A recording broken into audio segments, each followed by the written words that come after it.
Alright, so in true cargo net hammock fashion, I have the first square knot put in. I'm going to do that all along there. You'll notice that line crisscrosses over that line, and then vice versa. I'm going to do that crisscross, so it crisscrosses, and then I'll do square knot tie there. But if I zoom out, you can get a scope of what I'm trying to do. The line goes all the way back to about here. All those lines are very long. You need very long lines to create a hammock of this kind of size, because you're taking up most of the surface area or volume of the rope by tying it off in that square knot fashion along till it gets to about 6 feet. And this is my perspective when I'm just working on tying these knots successively in sequence. Do one line and then carry on, and then carry on and carry on, and vice versa. Okay, there is an exception to the crisscross method, and that is the center. If you notice, the very center is not crisscross because we want a little bit more slack for our head when we lay it down on the hammock. So the only area that isn't crisscrossed through the tying process is the very center, to give it that nice little center ridge to the hammock so that your head can rest on it easy rather than tight. If you're wondering what the first tie is, it's that. Alright, now we've made our first set of ties, we can see more clearly what's being angled for. We've got that tie there, that tie there, that tie there, that tie there, that tie there, that tie there. But you'll see on the very peripheries, we got one lone line out there and one lone line out there. What we want to do is take the second to most outermost line and tie it to this one here, so it just ties in like that. And then the same to the other side here, where we take this bit, and we just tie it in like that. And then we finished our first set of the first row. For the outer bit, I did the same tie I did before to start with, and I go and tie in like that, pull it through. Same thing for the other side. So it's starting to look like a mirror image of the other side. And I pulled through that loose rope and it looks like that now.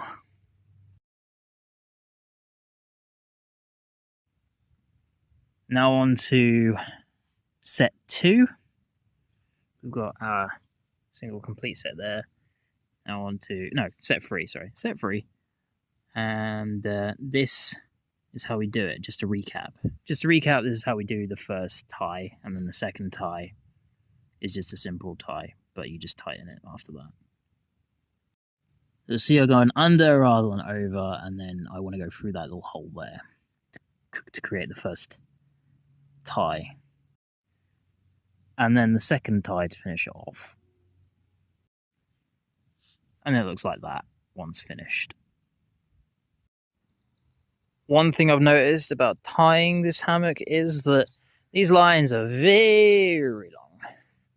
So what would help me, even though it's very relaxing laying these lines out each time, it's kind of relaxing if you do it slowly. If you're in a rush, it's a bit of a pain. But if you've got all the time in the world like I have at the moment, yeah, you can just have a little zen old time with it. But to save time, I think next time I will bundle these individual lines into tight bundles, and that way save time having to reset these lines each time I do another set of square knots along the hammock body, because it's taken a long time, even though it is quite fun. So I've tied off these two outermost bits, and if I zoom out you can see more clearly. We just carry on tying along there to create, I think, the fourth set. Yeah, 1, 2, 3, 4. Fourth set. The fourth set of neat knots.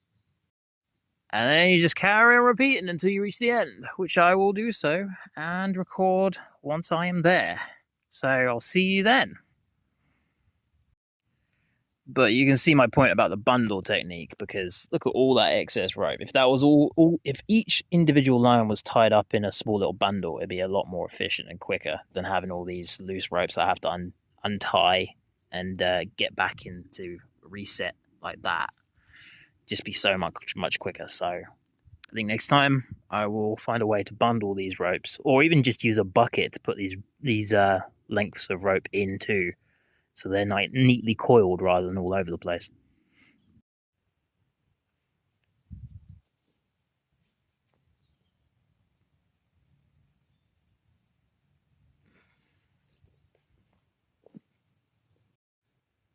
You can see more clearly like that.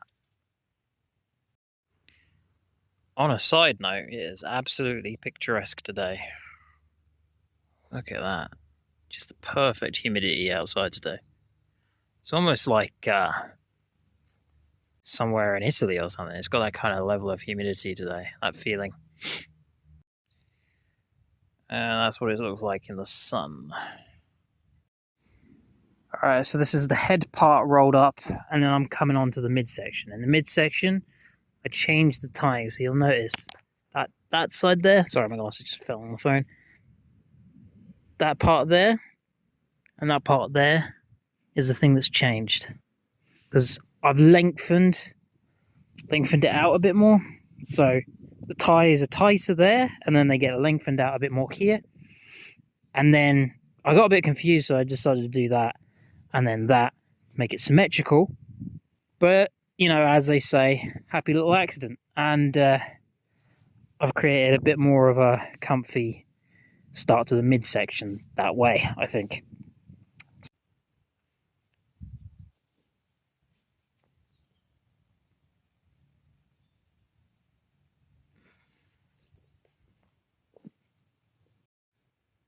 You can see more clearly like that. On a side note, it is absolutely picturesque today. Look at that. Just the perfect humidity outside today. It's almost like somewhere in Italy or something. It's got that kind of level of humidity today, that feeling. And that's what it looks like in the sun. Alright, so this is the head part rolled up, and then I'm coming on to the midsection. In the midsection, I changed the tying, so you'll notice that side there. Sorry, my glasses just fell on the phone. That part there and that part there is the thing that's changed, because I've lengthened it out a bit more. So the ties are tighter there, and then they get lengthened out a bit more here. And then I got a bit confused, so I decided to do that and then that, make it symmetrical. But, you know, as they say, happy little accident. And I've created a bit more of a comfy start to the midsection that way, I think. So yeah. Alright, so I'm continuing along towards the midsection, and you'll notice this one here doesn't have a little tie. So what I've been doing is creating little square grid bits with the ones that are loose by attaching it like that along as I go. So this one would go over to that one, like so.